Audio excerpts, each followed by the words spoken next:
जी नमस्कार, स्वागत है आप सभी का टीचर्स मंत्रा के यूट्यूब चैनल में। मेरा नाम है Sushant Thakur. CDP child development and pedagogy के आज के सेशन में हम लोग पेपर एनालिसिस करने वाले हैं। 28 दिसंबर 2022 जो अभी वर्तमान सीटेट चल रहा है 2022-23, उसमें जो कल का पेपर अर्थात 28 दिसंबर को जो पेपर हुआ था उसमें सीडीपी का जो क्वेश्चन था उसका कुछ बहुत सारे बच्चे या तमाम बच्चे हैं जो फ़ोन करके या मैसेज के थ्रू या यहाँ से भी अलग अलग रिसोर्स से उनसे ये एनालिसिस ले करके और आपके साथ आज डिस्कशन करने का प्रयास किया जा रहा है। और ये जो आज का जो डिस्कशन है ये एटीजीट एग्जाम में आए हुए क्वेश्चन है जो कल के पेपर में यानी 28 दिसंबर के जो पेपर में जो क्वेश्चन आए हुए थे सीडीपी के हूबहू या एटीजीट वही क्वेश्चन रहेंगे। आप उसको थोड़ा सा ध्यान से देखेंगे और जिनकी भी जिस भी तैयारी में या जिस भी सब्जेक्ट में जो भी आपका सब्जेक्ट है या जो उसमें जो टॉपिक है उसका जो वीक पॉइंट है आपको पेपर एनालिसिस के माध्यम से ओवरऑल उसको एनालिसिस करने का भी मौका मिलेगा। तो शुरुआत करते हैं, कुछ उसके क्वेश्चन है। जैसे पहला क्वेश्चन आया है एनिमिज्म का। हो सकता है अलग अलग लोग का जो सेट है वो अलग अलग हो, तो किसी में नंबर का जो आपका नंबर ऑफ क्वेश्चन है या सीक्वेंस है ये बदल सकता है, लेकिन क्वेश्चन जो है वो उस सेट में या उस पार्टिकुलर डेट में या उस पार्टिकुलर टाइम में एग्जाम देने वाले ऑल ओवर इंडिया के सभी बच्चे का पेपर का क्वेश्चन सेम है, सीक्वेंस अलग अलग हो सकता है।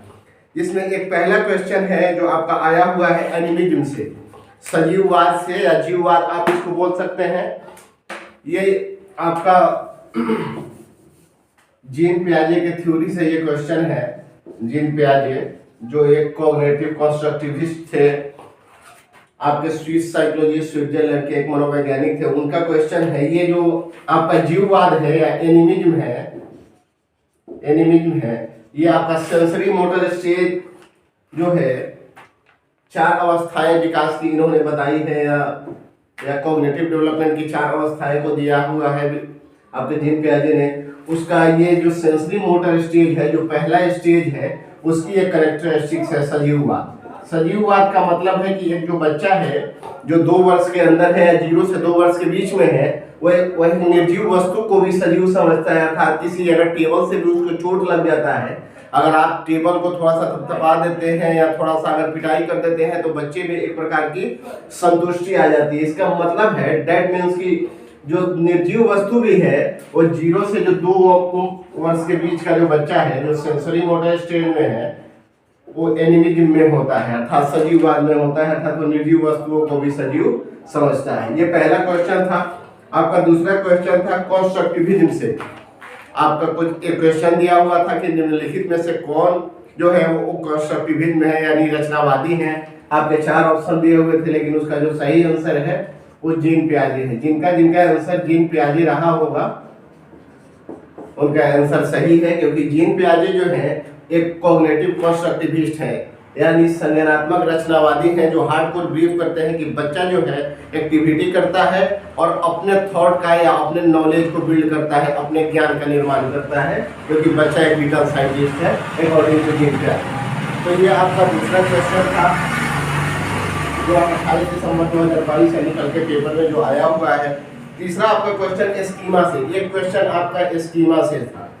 ये स्कीमा भी पियाजे के थ्योरी से रिलेटेड है। स्कीमा का मतलब है कि पॉकेट ऑफ इंफॉर्मेशन या रूम्स ऑफ इंफॉर्मेशन। जैसे आपका एक ह्यूमन जो ब्रेन है, जो मानव का दिमाग है, इसमें अलग अलग लोगों का अलग अलग चीज़ों के बारे में आपका जो कॉन्सेप्ट है, जैसे आप किसी एक्टर को याद रखते हैं, किसी एक्टर को आप देख के पहचान पाते हैं, आप स्कूल टीचर को पहचान पाते हैं, आप फ्रेंड को पहचान पाते हैं, आप टेबल को पहचान पाते हैं, आप बुक को पहचान पाते हैं। क्या इसका दैट मीन्स कि आपके दिमाग में एक स्ट्रक्चर, एक पॉकेट, एक रूम बना हुआ है जिसमें अलग अलग लोगों की अलग अलग इमेज बनी है, जिसके थ्रू आप चीजों को देख करके और कैटेगराइज कर पाते हैं या पहचान पाते हैं। तो स्कीमा जो है वो रूम्स ऑफ इंफॉर्मेशन है।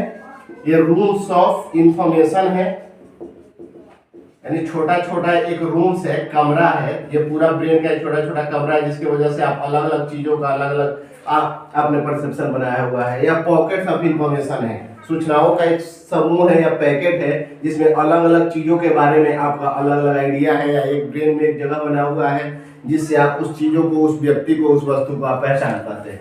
ये एक क्वेश्चन था स्कीमा से। उसके बाद नॉम चॉम्स्की से एक क्वेश्चन था। नॉम चॉम्स्की जो एक लैंग्विस्ट है और ये बात करते हैं इनबॉर्न लैंग्वेज एबिलिटी की, यानी नॉम चॉम्स्की के अनुसार एक बच्चे में भाषा सीखने की जन्मजात क्षमता होती है, यानी लैंग्वेज एक्वायर की इनबॉर्न एबिलिटी होती है एक बच्चे में, ऐसा मानना है नॉम चॉम्स्की का।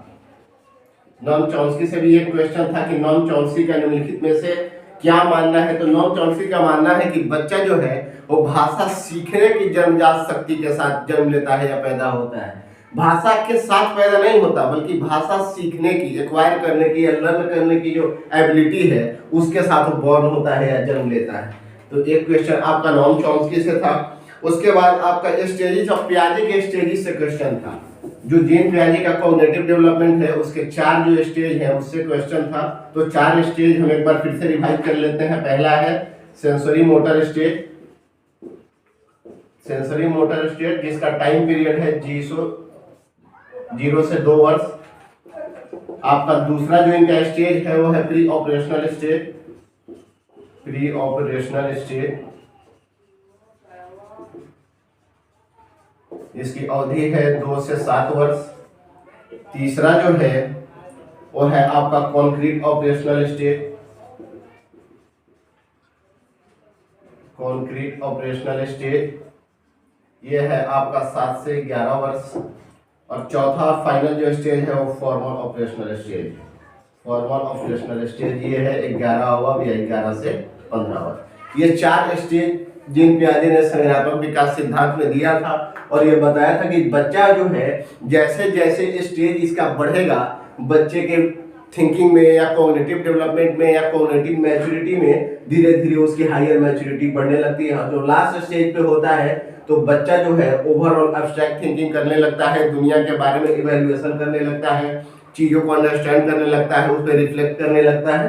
अलग अलग स्टेज में अलग अलग जो विशेषताएं हैं उसकी बात करते हैं। लेकिन इससे क्वेश्चन आया हुआ था कि पियाजे के 4 स्टेज जो है वो कितने स्टेज हैं, तो 4 स्टेज हैं। कौन कौन अगर नाम भी पूछे तो ये नाम आपको याद रखना है, sensory motor stage, pre operational stage, concrete operational और फॉर्मल ऑपरेशनल। एक क्वेश्चन यहाँ से था। फिर एक क्वेश्चन आपके कोलबर्ग थ्योरी से था, जो लॉरेंस कोलबर्ग हैं जिन्होंने मॉरल डेवलपमेंट थ्योरी दिया हुआ है, एक अमेरिकन साइकोलॉजिस्ट है आपके कोलबर्ग, उनके थ्योरी से एक था। और उनका जो 3 लेवल है, इन्होंने 3 लेवल और 6 अवस्थाओं की बात करते हैं लॉरेंस कोलबर्ग अपने मॉरल डेवलपमेंट अर्थात नैतिक विकास सिद्धांत में, जिसमें है पहला है pre conventional level, pre conventional level, दूसरा है कन्वेंशनल लेवल, कन्वेंशनल लेवल, और तीसरा है पोस्ट कन्वेंशनल लेवल, ये पोस्ट कन्वेंशनल लेवल। उसमें जो ये दूसरा जो है, जो आपका जो कन्वेंशनल लेवल है उसका पहला स्टेज है good boy and nice girl orientation, good boy and nice girl orientation, nice girl orientation. वहीं से एक क्वेश्चन कल के पेपर में 28 दिसंबर के पेपर में आया हुआ है, ये good boy nice girl orientation. तो इस उम्र में या इस टाइम पीरियड में, इसका टाइम पीरियड है आपका 10 से 13 वर्ष। इस उम्र का जो बच्चा है वो अपने पेरेंट्स के नज़र में, सोसाइटी के नज़र में, अपने कम्युनिटी के नज़र में अच्छा बनने के लिए, यानी अच्छा लड़का या अच्छा लड़की कहलाने के लिए, या इस रूप में अपनी आइडेंटिटी क्रिएट करने के लिए वो अच्छा बिहेव करता है, जिसको good boy and nice girl orientation बोलते हैं। ये सेकेंड लेवल है। और आपका तीसरा स्टेज है कोलबर्ग के नैतिक विकास, लॉरेंस कोलबर्ग के नैतिक विकास सिद्धांत के। यहाँ से क्वेश्चन था। फिर आपका क्वेश्चन था ऑब्जेक्टिव ऑफ चाइल्ड इवैल्यूएशन, बच्चे का जो मूल्यांकन है उसका क्या उद्देश्य है, वहां से एक यानी इवैल्यूएशन से क्वेश्चन था। तो इवैल्यूएशन का जो उद्देश्य है या ऑब्जेक्टिव है वो है आपका 360 डिग्री असेसमेंट, यानी आपके ऑल राउंड डेवलपमेंट करना है एक बच्चे को। शिक्षा का भी मुख्य उद्देश्य यही है कि किसी व्यक्ति का या बच्चे का ओवरऑल डेवलपमेंट हो या ऑल राउंड डेवलपमेंट हो, जीवन के सभी पक्षों को बेहतर किया जाए। तो आज का जो इवैल्यूएशन है या एजुकेशनल इवैल्यूएशन है, इसका मुख्य उद्देश्य है कि व्यक्ति या बच्चे के हर एक पक्ष पे फोकस किया जाए और मूल्यांकन का जो स्तर है वो हर एक पक्ष को माना जाए। और हर एक पक्ष पे ऐसा नहीं है कि सिर्फ पेपर पेंसिल टेस्ट को ही मूल्यांकन का या इवैल्यूएशन का या मेजरमेंट का सेंटर बना दिया। ये जो सेंटर है ये आपका वेरियस डायरेक्शन है, यानी जीवन के हर एक पक्ष में, चाहे वो खेलकूद हो, चाहे पढ़ाई हो, चाहे संगीत हो, यानी बनने के लिए या काम करने के लिए, एक बच्चे के ओवरऑल डेवलपमेंट के लिए जितने पक्ष पे काम किया जा सकता है उस सभी पक्षों को शामिल करना है आपको इवैल्यूएशन में। और उद्देश्य है मूल रूप से बच्चे का ओवरऑल डेवलपमेंट।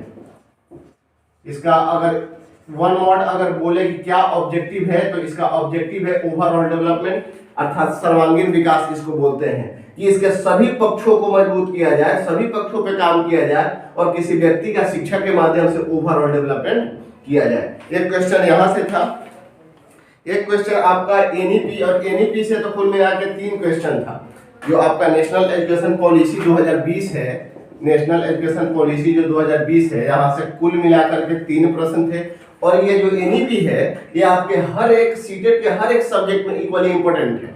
चाहे आप हिंदी का पेपर दे रहे हैं, चाहे आप ईवीएस का दे रहे हैं, चाहे आप सब्जेक्ट में हिंदी हो, इंग्लिश हो, या आप एसएसटी का, क्योंकि एनईपी जो है वो सभी के लिए बात करता है, इंटायर एजुकेशन सिस्टम के लिए बात करता है। तो जो एनईपी 2020 है वो आपके थ्रू आउट सीटेट के लिए या इंटायर सीटेट के लिए हर एक सब्जेक्ट के लिए इक्वली इंपॉर्टेंट है। और यहाँ 28 दिसंबर के पेपर में से कुल मिला के 3 क्वेश्चन किया गया था। पहला था कि ये किस फॉर्मेट पे या किस स्ट्रक्चर पे बेस्ड है हमारा एनईपी 2020। तो ये जो बेस है वो 5+3+3+4 मॉडल बोलते हैं।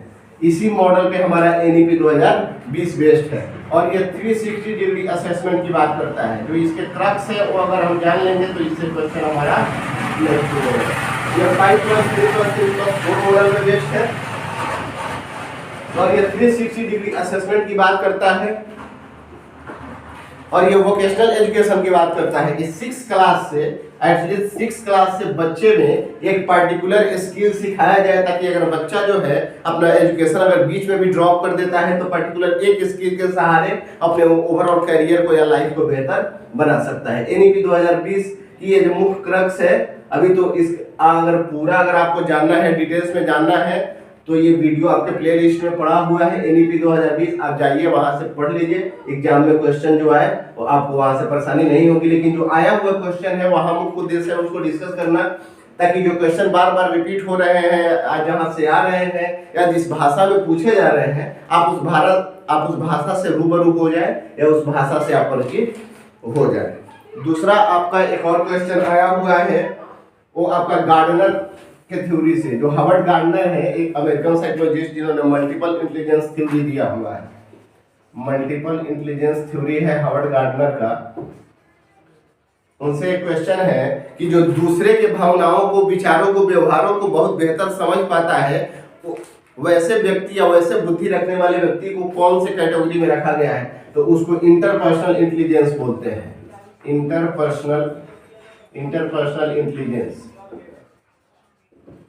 वैसे लोग जो दूसरे के व्यवहारों को, भावनाओं को, चीजों को देख करके, समझ करके, बात करके, कैथार्सिस करवा करके, उनसे इमोशन निकलवा करके, या ओवरऑल जो दूसरे के बारे में बेहतर ऑब्जर्वेशन करता है या बेहतर नॉलेज रखता है, चाहे उसके बिहेवियर को देख के हो, इमोशन को देख के हो, कम्युनिकेशन के थ्रू हो, जिस भी थ्रू हो, लेकिन सामने वाले व्यक्ति के बारे में जो ओवरऑल बेहतर जज कर पाता है, उसको बेहतर जजमेंट कर पाता है, देख पाता है, समझ पाता है, वैसे लोगों में इंटरपर्सनल स्किल्स होती है, उसको इंटरपर्सनल इंटेलिजेंस बोलते हैं। ये जो बुद्धि है, एक है इंटरपर्सनल स्किल्स जो दूसरों के बारे में बेहतर समझता है, एक है इंट्रापर्सनल, एक है इंट्रापर्सनल। यह है इंट्रापर्सनल इंटेलिजेंस। इंट्रापर्सनल इंटेलिजेंस का मतलब है, दोनों में थोड़ा सा अंतर है। यह है इंटरपर्सनल, यह है इंट्रापर्सनल। तो इंटरपर्सनल का मतलब कि 2 या 2 से अधिक। जब एक आदमी सामने वाले व्यक्ति को, जब कोई व्यक्ति अपने सामने वाले व्यक्ति को या दूसरे व्यक्ति के व्यवहारों को, भावनाओं को, विचारों को बेहतर समझ पाता है या ओवरऑल उसकी लाइफ को अगर बेहतर जज कर पाता है, ये आपका इंटरपर्सनल इंटेलिजेंस है। और जो व्यक्ति खुद को बेहतर जान पाता है, अपने इमोशन पे काम करता है, बिहेवियर पे काम करता है, अपने ओवरऑल वर्क पे एनालिसिस कर पाता है, यानी खुद के बारे में, खुद के मन, दिमाग, शरीर, सब कुछ के बारे में अगर ओवरऑल बेहतर अंडरस्टैंडिंग रखता है, तो ये आपका इंट्रापर्सनल इंटेलिजेंस है। जिसमें इसमें महात्मा बुद्ध आ सकते हैं, महावीर आ सकते हैं, जितने भी ये संत हैं जो अपने आप को उस युग में या उस टाइम के एक सांसारिक तौर पे महान चेहरा या महान लोगों के रूप में उनकी काउंटिंग होती है। जैसे आपकी महात्मा बुद्ध हैं, महावीर हैं, जो जैन धर्म के संस्थापक थे, वो लोग इसमें आ सकते हैं, क्योंकि उन्होंने अपने शरीर पे, अपने मन पे, अपने दिमाग पे बहुत बेहतर अंडरस्टैंडिंग की है या बेहतर काम किया है। तो वैसे लोग जो खुद के बारे में बेहतर समझते हैं वो इंट्रापर्सनल, और जो दूसरों को देख करके बेहतर जज कर पाते हैं या समझ पाते हैं वो इंटरपर्सनल इंटेलिजेंस। लेकिन कुल मिला के हार्वर्ड गार्डनर ने 8 प्रकार की बुद्धि की बात कही हुई है। इन्होंने 1983 में एक बुक लिखा हुआ था। उस बुक का नाम था फ्रेम्स ऑफ माइंड। उस फ्रेम्स ऑफ माइंड बुक के माध्यम से उन्होंने 8 प्रकार की बुद्धि की बात कही है, जिसमें इंटरपर्सनल और इंट्रापर्सनल इंटेलिजेंस भी शामिल है। दूसरा आपका जो क्वेश्चन है वो आपका इंपोर्टेंस ऑफ एजुकेशन, शिक्षा का महत्व क्या है, इससे रिलेटेड एक क्वेश्चन आपके कल के पेपर में आया हुआ है। Importance of education, importance of education यानी शिक्षा का क्या महत्व है। तो शिक्षा का अगर शाब्दिक अर्थ समझे तो एजुकेशन का अर्थ होता है आंतरिक को बाहर लाना। अगर इस एजुकेशन का इटामोलॉजी या शाब्दिक अर्थ समझे तो इसका अर्थ है आंतरिक को बाहर लाना। हर एक व्यक्ति के पास, हर एक बच्चा के पास अंदर जो है इनबॉर्न कैपेबिलिटी है कि वो बेहतर कर सकता है, बेहतर सीख सकता है। लेकिन कब? जब बेहतर टीचर, बेहतर ट्रेनिंग, बेहतर लोग, बेहतर इन्वायरमेंट देंगे तो जो चीजें, जो एबिलिटी, जो योग्यताएं अंदर पड़ी हैं वो खुल के बाहर आती है। एजुकेशन तो उसी का नाम है। तो यही पूछ रहा है कि इसका क्या महत्व है। तो इसका महत्व है कि आपके सर्वांग, आपका ओवरऑल डेवलपमेंट करना तथा अंदर की छुपी हुई योग्यताओं को शिक्षा के द्वारा उसको उन्मुख करना, बाहर करना या जग में फैलाना। इस एजुकेशन का मीन्स यही है, या जो मेन इंपोर्टेंट है या क्रक्स है वो एक एजुकेशन का या शिक्षा का ही है। लेकिन इसका अगर इटामोलॉजी शाब्दिक अर्थ पूछे तो एजुकेशन का शाब्दिक अर्थ है आंतरिक को बाहर लाना। जो कैपेबिलिटी, जो एबिलिटी, जो आप में टैलेंट जो अंदर है उसको शिक्षा के थ्रू बाहर लाना, और ताकि आप ओवरऑल वर्ल्ड में, अपने राष्ट्र में, राज्य में या खुद को आप बेहतर बना सके। तो एजुकेशन का अर्थ है आंतरिक चीज को बाहर लाना। वो आंतरिक चीज क्या है? आपकी योग्यता है, टैलेंट है। नेक्स्ट जो आपका क्वेश्चन है वो आपका एनईपी से 3 क्वेश्चन आया हुआ था जिसके बारे में हम लोग डिस्कस कर लिया। आरटी एक्ट से क्वेश्चन था। आरटी एक्ट जो है 2009, राइट टू एजुकेशन एक्ट 2009, उससे एक क्वेश्चन था। तो आरटी एक्ट 2009 जो है वो हमारा राइट टू एजुकेशन एक्ट 2009 है, जो 1 अप्रैल 2010 से 1 अप्रैल 2010 से इफेक्ट में आया, और भारत इसके साथ 135वां राष्ट्र बन गया। कुल मिला के पूरे ऑल ओवर वर्ल्ड का एक 35वां राष्ट्र है जिन्होंने शिक्षा को या एजुकेशन को मौलिक अधिकार अर्थात फंडामेंटल राइट घोषित किया है। तो इससे एक क्वेश्चन था। तो आप 2009 वाला आरटी एक्ट भी वीडियो टीचर्स मंत्रा चैनल पे प्लेलिस्ट में आप जाके आप जो खोलेंगे पूरा वीडियो पड़ा हुआ है, आप वहां से देख लेंगे। एग्जामिनेशन में आपको काम आएगा, क्योंकि आरटी एक्ट से हर बार 1 से 2 क्वेश्चन आता है। कल के पेपर में भी आरटी एक्ट से क्वेश्चन आया हुआ है।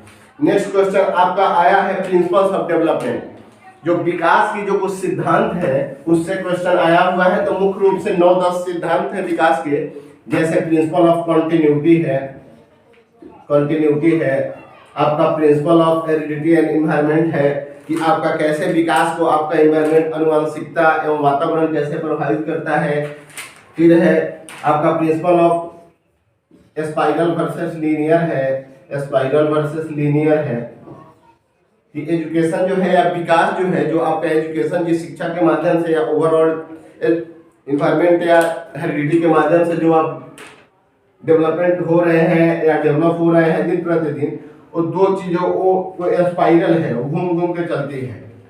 जैसे आप कभी आप डेवलप कर गए कुछ टाइम के लिए, किसी टाइम पीरियड में आप रुक जाते हैं, फिर आप पीछे नहीं जा सकते, लेकिन आप रुक जाते हैं, स्टैग्नेंट हो जाते हैं, फिर आप आगे बढ़ते हैं। ये सीधे दिशा में काम नहीं करती है। ऐसा नहीं है कि आपने अगर आज बेहतर रेट से काम करना शुरू किया है तो आप थ्रू आउट लाइफ उसी रेट से आगे बढ़ेंगे। हो सकता है किसी प्रकार की चीजें, किसी प्रकार का इंसिडेंट आपको प्रभावित कर दे। तो ये स्पाइरल है, घूम घूम के चलता है, कभी आगे बढ़ता है, कभी रुकता है थोड़ा टाइम, फिर वो आगे बढ़ता है। Development is spiral not linear. ऐसे ही 9-10 सिद्धांत है, प्रिंसिपल है आपके डेवलपमेंट के। इसका भी जो थ्योरी है, इसका जो ओवरऑल एक सिद्धांत है, वो भी टीचर्स मंत्रा इसी चैनल पे आपको प्लेलिस्ट में मिल जाएगा, वहां से आप वीडियो दे सकते हैं। लेकिन प्रिंसिपल्स ऑफ डेवलपमेंट से भी एक क्वेश्चन कल के एग्जाम में था। क्रिटिकल थिंकिंग से एक क्वेश्चन था। क्रिटिकल थिंकिंग जिसको आलोचनात्मक सोच बोलते हैं, उससे भी एक क्वेश्चन था। क्रिटिकल थिंकिंग का मतलब है कि आप चीजों को रिफ्लेक्ट कर पाए, आप चीजों को हर एक एस्पेक्ट से देख पाए। क्रिटिकल थिंकिंग से एक क्वेश्चन था। इसका मतलब है कि आप चीजों को मल्टीपल डायरेक्शन में देख पाए, उसके हर एक पक्ष को तोड़ पाए, देख पाए, एनालिसिस कर पाए, आप चीजों के बारे में वेरियस डायरेक्शन में काम कर पाए। क्रिटिकल थिंकिंग कहीं ना कहीं आपके डाइवर्जेंट थिंकिंग से जुड़ा हुआ है।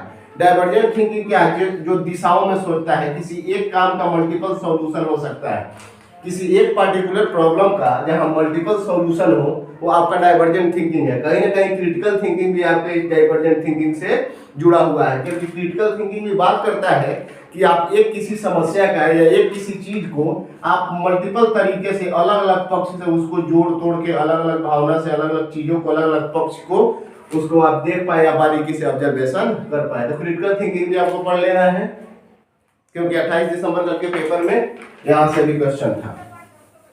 आपका नेक्स्ट है मीनिंग ऑफ लर्निंग से एक क्वेश्चन था, अर्थात अधिगम का क्या अर्थ है। तब व्यवहार के द्वारा, तो लर्निंग का जो डेफिनेशन है कि learning is the relatively permanent change in behaviour that occurs as a result of experience, अर्थात अनुभव के परिणाम स्वरूप जो आपके व्यवहार में अस्थायी परिवर्तन होता है वो अधिगम कहलाता है। अस्थायी परिवर्तन क्या? ऐसा नहीं है कि आज आप ये ग्रेजुअल है और सीक्वेंस में होता है। जैसे आप पहले एक का टेबल याद करते हैं, 2 का टेबल सीखते हैं, ऐसा तो नहीं है कि एक के बाद आप डायरेक्ट 20 का टेबल याद कर लेते हैं। तो अधिगम जो है, लर्निंग जो है, एक सीक्वेंस में होता है और अस्थायी परिवर्तन है। ऐसा नहीं है कि आज आप सोए, कल रात कुछ हो गया या रैंडमली कुछ इंसिडेंट हो गया, वो आपके लर्निंग में काउंट नहीं है। लर्निंग क्या है? सिस्टमेटिक प्रोसेस है जो एक क्रमबद्ध तरीके से होता है और अस्थायी तरीके का परिवर्तन। तो आप बार बार किसी चीज को जब करते हैं या दोहराते हैं या कहीं अभ्यास करते हैं तो वो चीजें आपके दिमाग में आ जाती है या संज्ञान में आ जाती है या चेतना उस चीज को करने के लिए एबल हो जाती है। वही अधिगम है। तो अधिगम क्या है? व्यवहार के द्वारा, व्यवहार में जो एक अस्थायी प्रकृति का जो परिवर्तन है वही आपका लर्निंग है, वही आपका अधिगम है। तो लर्निंग से क्वेश्चन था, जेंडर से क्वेश्चन था। तो जेंडर यहाँ 2 प्रकार के हैं, मेल और फीमेल। और क्रोमोसोम जो है वो 23 पेयर या कुल मिलाकर 46 क्रोमोसोम पाए जाते हैं, जिसमें पहले 22 पेयर क्रोमोसोम को ऑटोजोम्स बोलते हैं, ऑटोजोम्स। और जो 23rd पेयर ऑफ क्रोमोसोम्स है वो आपका सेक्स क्रोमोसोम्स है। एक बच्चा जो